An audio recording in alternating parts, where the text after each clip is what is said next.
రాహుల్ గాంధీ గారు ఈ దేశంలో అన్ని విభాగాల వారికి శాఖలు ఉన్నాయి, అన్ని రకాల ప్రజల్ని ఆదుకోవడానికి వింగ్స్ ఉన్నాయి. కానీ ఎవరు గుర్తించినటువంటి శ్రమ పడుతున్నటువంటి అనార్గనైజ్ సెక్టర్ ని గుర్తించి ఆల్ ఇండియా కాంగ్రెస్ కమిటీలో ఒక విభాగాన్ని ఏర్పాటు చేసి దానికి సీనియర్ నాయకుడు ఉదిత్ రాజు గారిని చైర్మన్ గా పెట్టి ఈ 2.5 సంవత్సరాలుగా కొన్ని ప్రజలకు తీసుకెళ్తా ఉన్నాడు.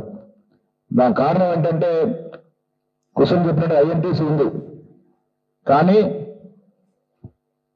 ఒక ట్రేడ్ యూనియన్స్ ఇండస్ట్రీ పరంగా వారు బాగోలు చూసినటువంటి సంస్థ, కానీ కింది లెవెల్లో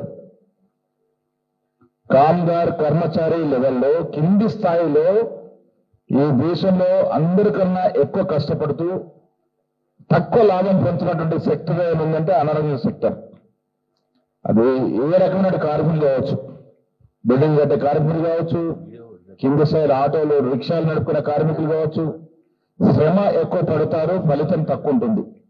సో వారిని ఉద్దేశించి వారిని ఆదుకునేందుకు కాంగ్రెస్ పార్టీకి ముందుకు రావాలని రాహుల్ గాంధీలో మధ్యలో నుంచి వచ్చిన ఆలోచనే కేకేసి పెద్దలు గౌరవనీయులు ఉదిత్ రాజు గారు దీన్ని శక్తివంచన నుంచి ఈ దేశంలో ఈ విభాగాన్ని ఎక్కడికక్కడ రాష్ట్రాలు తిరుగుతూ దీన్ని బలోపేతం చేసే ప్రయత్నం చేస్తా ఉన్నారు.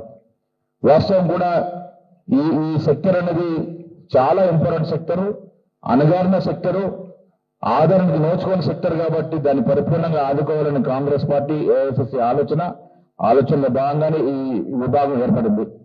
తెలంగాణ రాష్ట్రంలో కూడా సమ్మెలు బాగా కష్టపడతా ఉన్నారు. ఇందాక చెప్పారు, నా జిల్లా కాంగ్రెస్ కమిటీ అధ్యక్షులకి శాసనసభ్యులందరూ కూడా సమాచారం ఇస్తాం.